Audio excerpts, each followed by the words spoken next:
want to bring in. Now let's look at what are some of the things you are expected to show off to have an excellent or a great report writing. That's what we call the advanced expressions.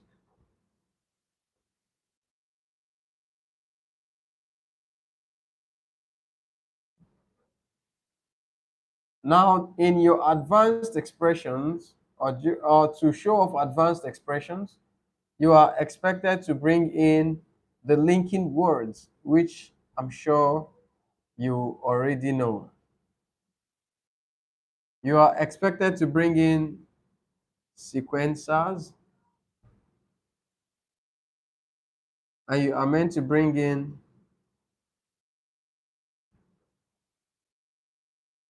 academic words.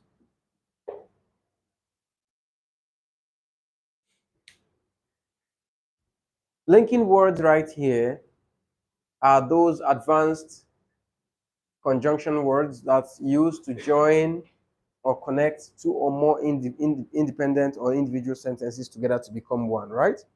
Examples of linking words, we have the likes of meanwhile, however, whereas, contrarily, on the other hand, while.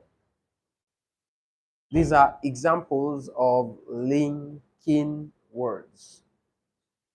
Try as much as possible to bring them in when you are writing. Have you taken them? Meanwhile, however, whereas, contrarily, on the other hand, while.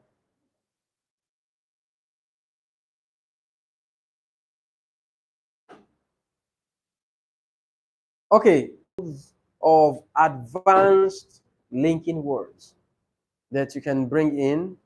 There are some of the examples of advanced linking words that you can bring in during your report writing. Yes, please. Very well. Now let's look at sequencers. Linking words and sequencers are applied both in report and in essay. That's tasks 1 and 2. Sequencers are those words that or phrases. They are words or phrases that can be used to either begin a sentence or introduce an additional idea in a paragraph. Sequencers are words or phrases that can either be used to begin a sentence or introduce an additional idea in a paragraph.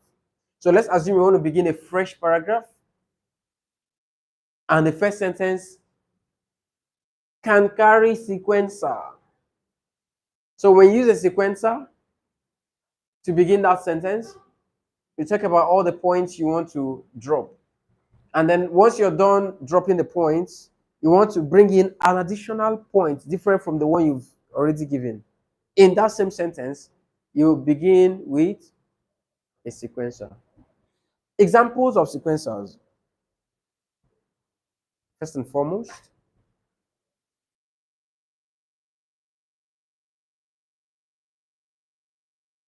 furthermore, additionally,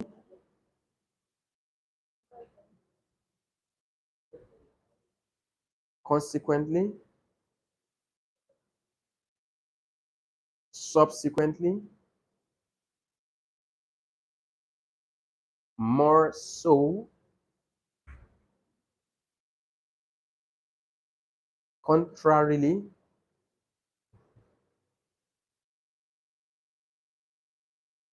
summarily, comparatively,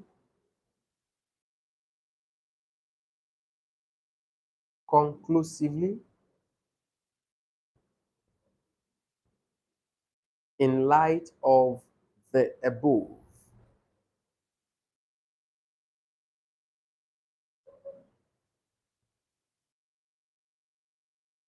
All right. So those are examples of advanced sequencers you can use. But let's understand, it's not about blowing all the all the grammars you know. It's about applying them in the right context, right? So let's understand, when do you use the expression first and foremost? In what situation do we use first and foremost? When you want to begin a paragraph, or when you want to begin an argument, or supporting a particular position. When do we use additionally, or uh, after you have dropped some important information and you want to add more, right? Then use additionally.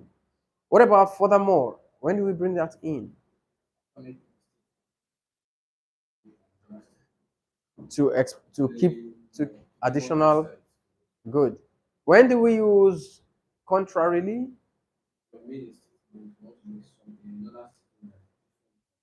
You have established a statement. Perfect. You have established a position, a point, and now you want to drop another point that contradicts or opposes the one you have given, right?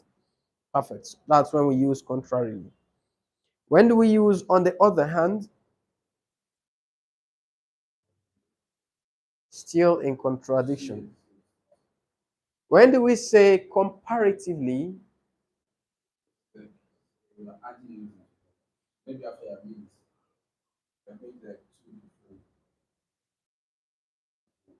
Comparatively. What's the root word? Do you understand? Comparatively is when you want to compare two things, juxtapose, right? When do we use the word conclusively?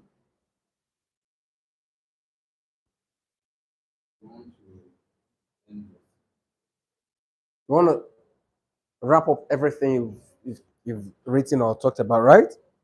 When do we use the sequencer summarily? What about in light of the above? Perfect. Perfect. So these are sequencers you should bring in, but ensure. Okay, I didn't ask you. When do we use the word consequently? Consequently. No. Consequently has the root word what? Consequence. What does it mean? The resultant effect or repercussion. Or do you understand? So consequently, when you want to talk about the resultant effect of a particular action taken previously, right? So you need to understand these information or expressions so that you use them in the right position, right? If you misuse them, that would be what the English call malapropism, using them in a wrong context. So that might thwart the whole effort you've actually put in all along. So please understand the position, the essence of each word, and use them appropriately. Now let's go to the last one here, academic words. What are academic words? These are formal words used in report writing. Academic words are formal words used in report writing by test takers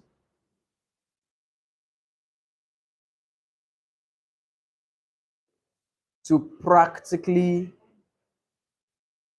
describe the movement of events on a chart.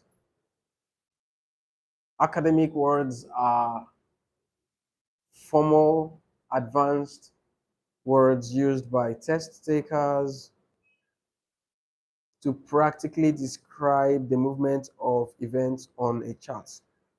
Okay, now let's look at some of these examples, some of the examples of academic words. The first one, let's look at rise, rose, increase, appreciate, high, highest, upward movement,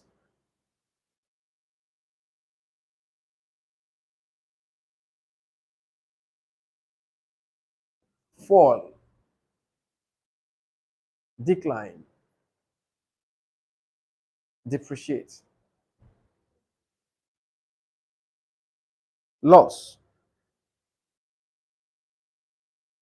lost, least, lowest,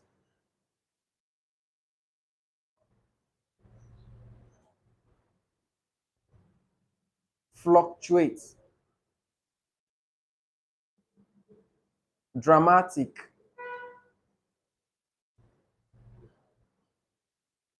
instability,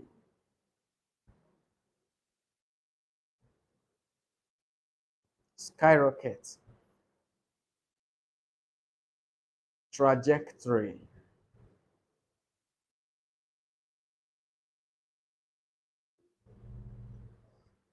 apex,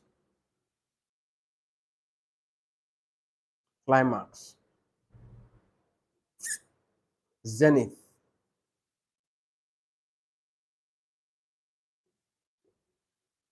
surge,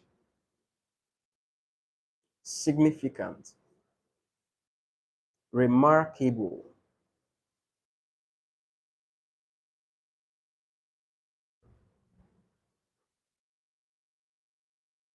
etc.